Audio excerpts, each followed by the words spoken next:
I feel like, if you're going to go down that route, you sort of have to concede that some of them are angels then. Exactly. Yeah, that is true. That is true. Because like if you say that, like if you go down the path of saying, oh, some of these are definitely demons because they kind of match that MO, what we've seen in the past. The fact is though, like some of those have appeared to saints as angels, right? Right. And so I don't think you can go there and simply say, oh, these are demons. But the angels thing, I get to keep that in the separate category.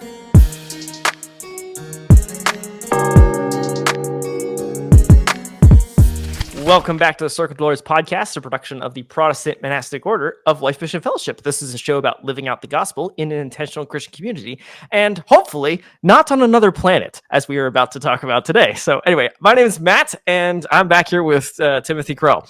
Hey, Matt.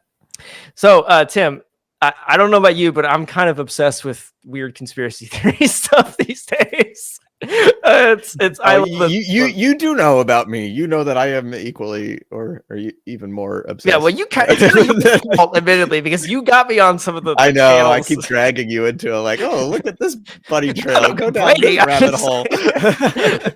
Anyway, yeah, what we wanted to do talk. Well, the reason I wanted to do this is because someone I respect online, Victor Davis Hanson, who is a political commentator as well as a pretty well-known historian of military history, has recently observed that new documentary that's coming out very soon about UFOs. And wait, he's you didn't seen have the this trailers. In the notes? No, I don't. I'm just pulling this off of memory. Victor Davis Hanson is talking about this? Yeah, he was talking about it. I found an interesting video clip with him and what did he say? Well, he said he's 50-50. And then you kind of see all these characters when growing up in the 50s and 60s with all these UFO stuff. And you kind of get on the ledger where you think, well, this is not possible. But then the more and more you see these films now, and we have much greater precision in cameras, in radar, sonar, and you start to see things that maybe we didn't. You become. I'm now kind of 50-50. I'm just waiting to see something. You know what I'm saying? The elephant in the room is, if all of this is true, which I think the evidence is starting to make us skeptics re-examine our beliefs, you would think that the average person then is going to see them much more frequently than. That's exactly what I said to my team. Yeah, before we started this segment, I made the same point. Like, why aren't skeptics seeing the UAPs? Yes. Why aren't we all running into them? Interesting. Which is like, that's kind of disturbing because if you look at his stuff, he's a very reasonable person. So again, I don't know, but he's also what you would consider like ivory tower intellectual.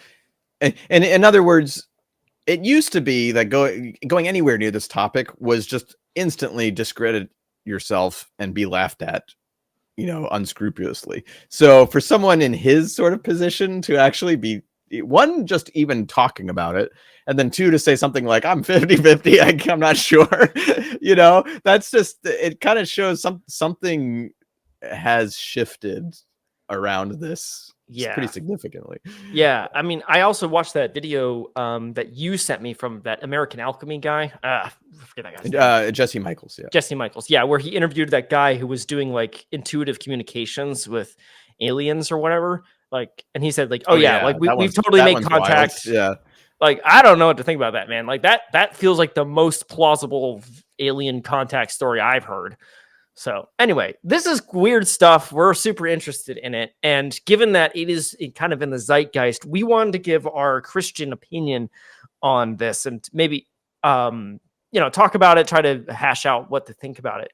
But the thing that I would say at the start is, we don't know whether any of this is real or not. Like, we are making zero comments on that because we are about as clueless about it as you are. We follow all this all the time. So, like, we know all the conspiracy theories and such, but we don't know if it's real as much as anyone else does. That's not what we're saying. And then the other thing I think you should pay attention to is who says they do know about it. Exactly. Yes. Because, and then what you should immediately do is put that person in a certain category in your head. to prevent active brain damage from listening to them. Because, and so, I mean, so just straight up, like, I'm really convinced that there are like aliens, and there's something like crazy that's been hidden for quite a while. I'm somewhere around like, I'm 95% sure that there is phenomena that goes in the atmosphere around in our airspace and in the oceans that is not natural and has some kind of intelligence behind it.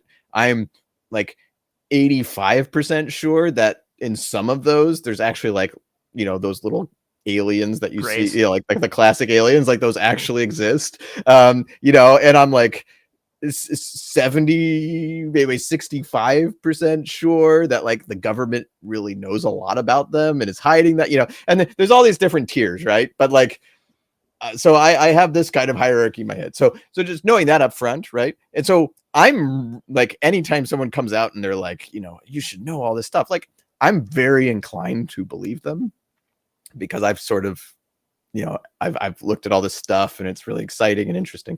I want to believe. But yeah, exactly. I want to believe. But the thing, like, what I try to do is I look at it and I'm like, okay, but this person, they act like they know, like it's obvious that this stuff, and like that means, okay, you're some percent of shyster. There's some people you should at least be a little bit more open to the people who are like, okay, probabilistically, there seems like there's a there seems like there's something here, but it's kind of hard to nail down. But and I think that's just a good method to engage with anything that the broad culture and internet is trying to get you to tell you is true. Is like, are the people who are telling you that it's just like, they just kind of matter of fact, like, obviously we can know this is true, like it's really hard to know any of the things that happen in the news is true, and that's just the news. That's the easy stuff, but like things where there's active entities and I'm not talking about like aliens, but I'm just saying like organizations, groups of people and everything that clearly have motives and agendas to obfuscate and all that stuff. You're really not going to know what any of that is true or not. Like, it's just not possible. No, absolutely. I mean, I think C.S. Lewis said while he was alive that we ordinary people can't really know the true story of history or politics because we're just not privy to that. And the newspapers lie, the politicians lie. It is simply not possible for us to know. It's not until years after the fact, when the historians get in there and a lot of water's been under the bridge, do we really know the real story of what actually happened in any given situation? Maybe because they still don't even agree if Shakespeare is the same person. Right? This is true. This is true. So it's like, that's been thousands of years. Like, even I mean, I know what you said. Like, there is some kind of element where, as history goes along, things get locked down. But then, how many people you walk in, like, they're like, everything you know about history is wrong. Exactly. We've been saying this for hundreds of years, that this is how it went down, but now we have evidence that it's not how it went down. And it's like, yeah, I don't know. It's like, you can find every opinion. Yeah, we could do a whole video just on debunking random myths about the Middle Ages here. Like that would be exactly. Fun. Yeah, absolutely. Yeah, so I think that's exactly right. It's like you have to put things in their own box and say, yeah, this could be real, it could not be real. But the people who say that they actually know things, yeah, there is a high probability that they've got a book to sell or there's some kind of shyster. And in fact, that one channel we really like, the Y-Files, like that's the one thing they always say, there's always a book, right? That's a great little metric there to kind of keep you're reasonable. I would definitely, I mean, I enjoy the Y-Files if you're looking for something kind of entertaining that's, sort of crosses the line of like, oh, it might be real though, kind of thing. Those are pretty fun, and he does a decent job of being pretty dispassionate and not taking huge leaps in terms of what he finds credible, for those kind of things. So those have been kind of fun. Mm-hmm. But even he's got a there's all sorts of monetary interests and things that are going on there too. It just affects everything. You can't get away from it. I think the really important part of those that to note though is that there does seem to be some kind of religion forming around UFOs, and Diana Pasulka is very a good resource for this. I have not read her book, American Cosmic. Have you read it? Yeah, I am Diana Pasulka curious. I've watched a few interviews on her, and I don't like. I would just be cautious around her in just that I'm. It's not clear to me whether she's undermining faith or reaffirming faith in another angle. It's kind of hard for me to get a feel on that. And I want to read her books because I find it's really interesting. But I just have that hesitancy with her too, whereas like I don't necessarily go around like talking like because like some of the stuff that she talks about that's very interesting is she's done a lot of like historical studies and stuff where she studies. I think her background is basically, I forget what the term is, but it's basically the studying of why people believe religion, sort of. Yeah, she's like a professor of religion, where just like the actual mechanics of how it works. Yeah, and it's like the kind of discipline that's interested in just like what do people believe, Right. It's and that discipline doesn't tend to, it kind of is agnostic about like figuring out whether that's true or not, or what the whereas like the philosophy of religion is a little bit more concerned about whether the things that people believe are reasonable as well, and that kind of thing. But there's sort of, you can just kind of be in that mode where it's just like, oh, I just want to explore what people believe, and just discover that. And it's just, but you can kind of like be wishy-washy and agnostic about like, but what does that mean? What's the purpose of that? What, that kind of stuff too. To her credit though, I think she is Catholic, or at least claims to be Catholic. She does, but I'm still not, there's a lot of people that claim to be Catholic and then you're like, but then they'll also tell you, but I'm not sure that I hold to all the Catholic tenets of the faith. And, like these things, it's so, you can't just take that face value necessarily. What that's like, what does that really mean to you though? Like, Yeah, exactly. But like one of the things that's interesting that she talks about is she basically makes an argument that a lot of the kinds of things that we have categorized as UFO encounters, whether you believe that those are real or not, or abduction stories or things like that a lot of those from ancient times and like medieval things and stuff, those bear a lot of similarity to modern like UFO encounter type things, but they were categorized as religious encounters and spiritual things back then. Which is interesting. It's an interesting observation. I don't know what to make of that necessarily, because at that kind of observation can go one of two ways, which I haven't heard her really try to push it in one way or the other necessarily. But it's either saying, well, this discredits all the things in the past. It was just simply aliens doing it, right? Or you can take it the other way and say, oh, wait a minute. Maybe this is real and there's actually a spiritual element to it that's going on, is the other kind of thing you can think about. But I think the important thing to realize in what you were saying is a lot of this is actually just replacing religion. Yeah. Like, and to me, I don't know necessarily. It could just like, and all the possibilities of things, right? It's just fun to kind of game out like what could be going on, because I have no idea, right? But what are based on these flimsy facts that we have, right? What ideas fit those is kind of interesting, right? Like one thing could be there actually is aliens that are present and around, and there's nothing spiritual about it. They just are another race of aliens. Now, I think there's spiritual something about everything, right? Because I'm a Christian, so there must, so there, that would have to fit in somehow.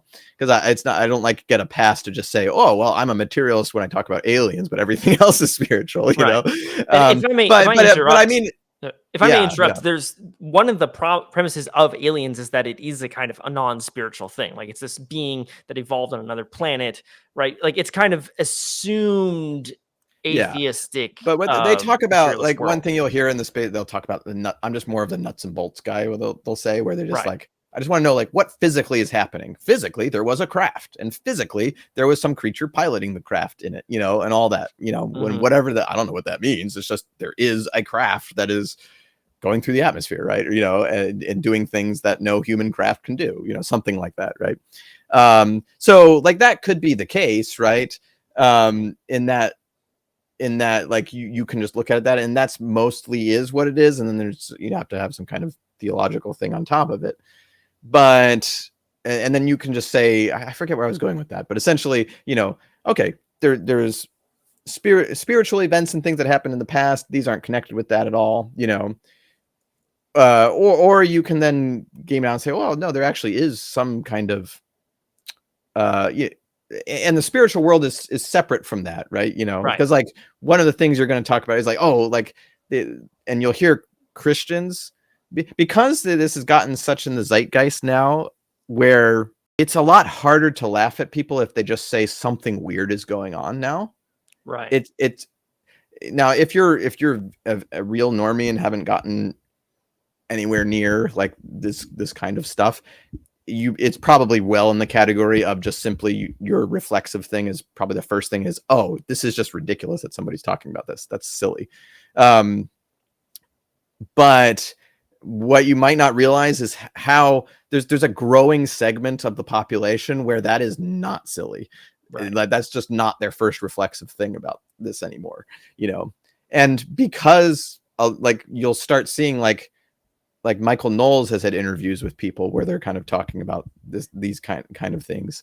The kind of immediate cope on the other side is simply to say, oh, well, obviously they're demons, or something like that, and it's sort of like and so we shouldn't think about it and don't need to think about it any more than that. That's just what it is, or something. But or it's sort of a response that just feels like it's more intended to not need to think about something any more than that, I guess, if that that's makes interesting. sense. That's interesting. I really think you need to be cautious on this one. I find it really interesting, and I just want to know everything about like, oh, what was the next? There's an interesting sighting here. And we could literally make this podcast go for an hour and a half, and I wouldn't get to half of the things that I think are really, interesting and weird and stuff.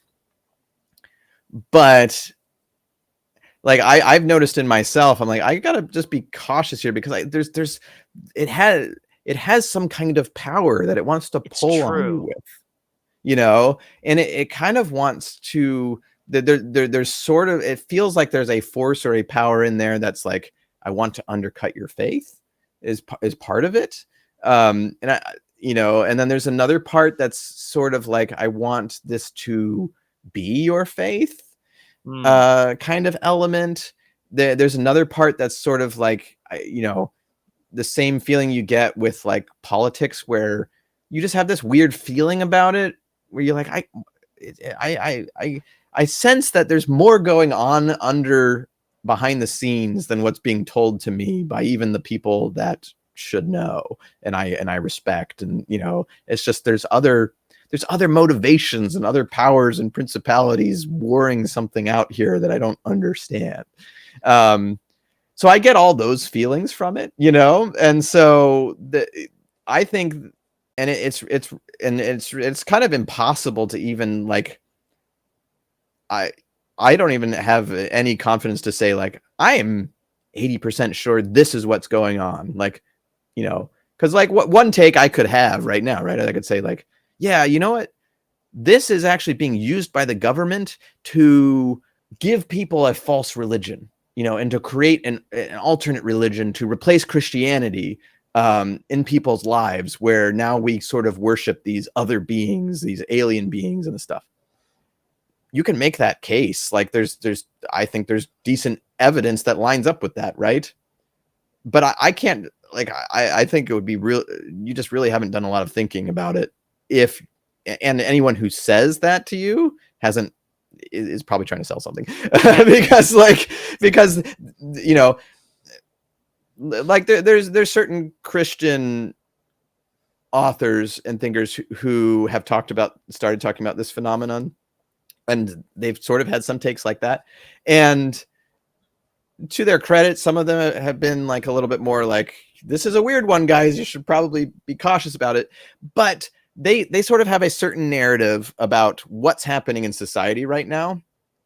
And so they take it and they mold it into what fits their narrative and the thing they're selling, right? Of like, hey, well, I'm the guy that's talking about how, you know, this idea is prevalent in society and is destroying everything, right?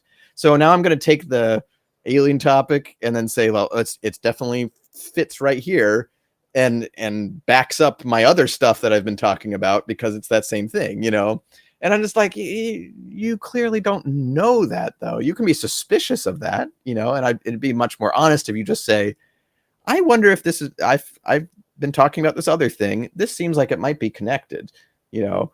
And so, and here's why I think that. Okay, that's great, you know. But anytime it's sort of like it ends up being this topic that is simply whatever you want to make it up to be, you know, and whatever you want to get out of it. It's really weird, you know. It's like a chameleon of a topic. And so I think you should be also really cautious of those kind of things. Be like, you know.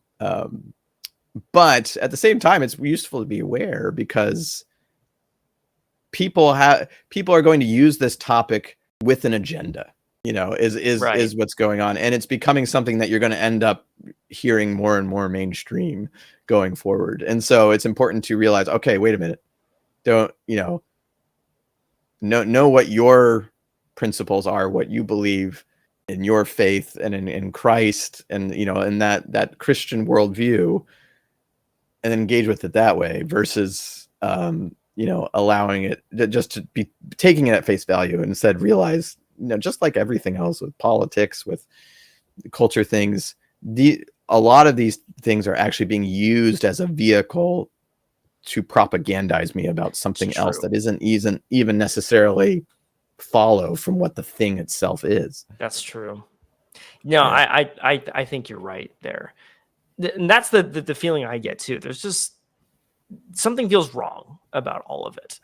It could be real, but I'm inclined to think there's some kind of spiritual power behind this, and it doesn't feel like a good spiritual power. And so that's why for my first impulse is to think like, yeah, these things, if they're real, probably are demons in some sense, because the MO seems to be pretty darn close to me. And as far as I understand, but at the same time, though, I feel like, you know, if you're going to go down that route of thinking, which I think is there's a lot of worth to think about, you sort of have to concede that some of them are angels then. Exactly. Yeah, that is true. That is true. You know, because like if you say that, like if you go down the path of saying, oh, some of these are definitely demons because they kind of match that MO, what we've seen in the past. The fact is, though, like some of those have appeared to saints as angels, right? Right. And so I don't think you can go there and simply say, oh, these are demons. But the angels thing, I get to keep that in the separate category. Because like none of us have grown up thinking like demons actually physically manifest in the world. Like with bodies and stuff, right? Like we'll say like you can be under demonic influence, you know, people can be possessed, all those kind of things, and those have real world consequences, real physical consequences. But like, no, it's very much out of left field to just instantly say, okay, well, they're demons. I mean, we're really changing a lot about what we're saying about demons. We're saying demons fly around in ships, or at least some do. Or at least some do. They actually manifest physical technology that can be recovered by the government, which you know, like again, I'd become more and more persuaded that the government has recovered some kind of alien technology at some point. Another thing, but like, have you ever looked into the Varginha Incident? is that the one in Argentina where like it crashed? Brazil. Brazil, yeah. So it crashed in the Pretty sure it's Brazil. mountains, and then people started seeing little mini demons. Yeah, running around, so I mean, like the entire town basically like that's weird. Quite a few people in the town. There's like all these eyewitness reports, and then I'm totally forgetting on the guy who does the documentaries on it. What is his name? But there's a really interesting documentary on it, and like just like any documentary, it's a one-sided thing that will always be persuasive to you. Like, you watch documentary, it's very persuasive, but like looking at it and hearing all the things, like, and I haven't seen a lot of like the debunks sound too ridiculous to be able to explain all these things, and there's like a lot of people who genuinely seem to have had some kind of experience of something, like I don't think like all 15 of like the people they go through are all lying about it, like all these different things, and it's just like, wow, if that's real, like that seems to suggest one that like those weird gray alien things, those exist and people have seen those, and then also like the government actually is involved and does come and recover crash craft and stuff. But anyways, you should check that one out. It feels too easy to simply say they're demons. It's just like, you realize like the implications of that. It's like nowhere have I seen in any mainstream theology of like, yeah, so demons, they're physical beings that can like scratch you and can die and have technology that can be physically recovered. Like that's a whole new thing for us. Yeah, no. I mean, and then if you're gonna map that back, then you'd be like, okay, and then the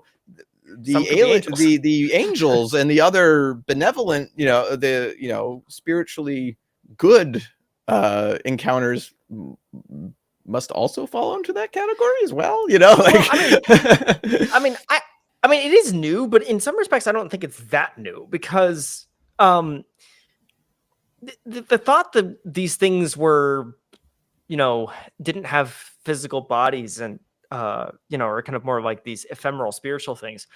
I mean, I think that's almost an Enlightenment assumption. Because if you look into demonology and the Middle Ages and such, they have very weirdly descriptive ideas about what different creatures look like. And the scriptures themselves frequently refer to angels using chariots and other pieces of technology. So to me, it feels like the faith certainly has room for the concept of there being certain orders of being that are technological and physical and could be rightly considered as angels or demons. Like, at least that's my brief impression of this. So that's why it doesn't bother me too much. Yeah, now, I'd like to read more about that too. There might still be other implications here that you're talking about that, like, we do need to think through. And yeah, sure, I'm no theologian here, but at least from my brief layman's impression of this, I don't think it's going to be too hard. It's just that we need to go back to the Middle Ages to kind of figure it out and try to mythologize the Enlightenment way of thinking, which assumes that everything physical is not spiritual and everything spiritual is ephemeral, right? And there's a reason for that. Like, if you look into the kind of spiritual symbolism stuff that like Matir Pajot talks about, there's reasons why we think that way, but I think that the spiritual and physical worlds really overlap each other in ways that may even be scientific, if you will. Like, maybe you can reverse engineer certain spiritual technologies. Like, to me, that wouldn't bother me too much. Because I know that these two things are on gradients and they're not these hard, strict lines between them. But that's my impression. I could be completely wrong on that. I think that's interesting. The thing that I definitely push back on is just like, and you're not saying this, but I do think that there's sort of a dismissiveness. It sort of feels like the same thing of like, back in the Harry Potter heyday, the kind of default evangelical thing was they're witches and wizards, so it's bad. Right? it's based on Wicca, therefore it's wrong. And then just book closed, kind of like, thing. Oh, these things are demons, therefore it's wrong. It's that yeah, kind of... exactly. And so it's a kind of like, there's nothing really to think about here. We've got it figured out. They're demons, done. And like, there is though. Like that's to me, that's kind of significant. But I think my two things that I would be like for a Christian, especially, and for people, is one, be cautious around it, because realize there's something pulling you in to it that isn't necessarily good, and you really need to have your eyes open about what's going on with that, right? Just like you hear, like there's the really strong narrative going on around psychedelics and stuff. Yeah. And all this stuff is like mixed in, like all the people who like psychedelics are into this stuff too. And it's like, whoa, this is weird. And even with psychedelics, there's like, well, there's something interesting going on there. They've done some interesting experiments. What does that mean? Okay, but at the same time, it's like, it's not neutral. Like, and I think that's the problem is like, we're moving out of that modernity kind of thing where it's just strict materialism and all that. And so like a lot of us, you end up trying to grapple with it where it's just like, I just want to, I just know, like, there's a physical craft. What is it made out of? What are those creatures made out of? Like that kind of thing. And that model just doesn't work anymore in society. And Agreed. For these kind of things that we're dealing with. And I think the real thing is, like, I do believe it's gonna become more and more of a thing that even the ordinary person is going to kind of have to navigate in their mind about, just because it's going to be culturally forced on them to think about it in a certain way. And I think the important thing is just to realize what's going on is this breakdown of an essentially materialistic assumption, even among Christians.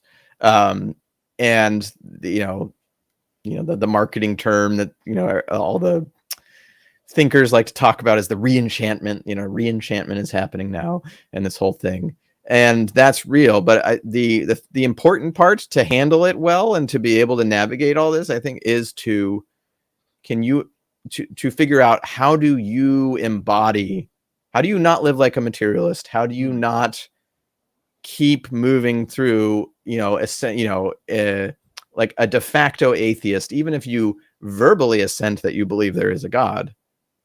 How do you not live like a practical atheist?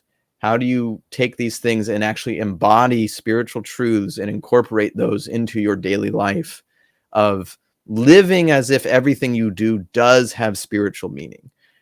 And I think that's the most important thing, is to see the alien stuff and go, oh, that's a wake up for me. I live like a materialist. Yeah. But all this, and I'm not going to be able to deal with all this weird stuff that's starting to come out unless I put it into practice, unless I embody it with my body, unless I embody it with a spiritual family of other believers. No, I absolutely agree. There's simply no way you're going to survive if you treat the church like a materialistic perspective, like just this supermarket for God, right? No, it has to become your spiritual family, and you embody Trinitarian thinking and the Christian way of life, and the biblical understanding of the church, and how God works and cares for humans in your body with your other fellow humans in the church. I absolutely agree. But one thing, though, I'll say this, that if these grays or whatever are demons, then I'm going to be very happy to pick up a chainsword and a bolt gun, stick on my power armor, and go wage holy war against these things, Warhammer style. Anyway, we were talking about Warhammer on the last episode, actually, about the pop culture and childishness and such. So anyway, hopefully if you like killing Xenos, I'm sure that episode's going to be very interesting to you. So we'll see you guys over there. Yeah, thank you for your attention, everyone. Have a blessed day.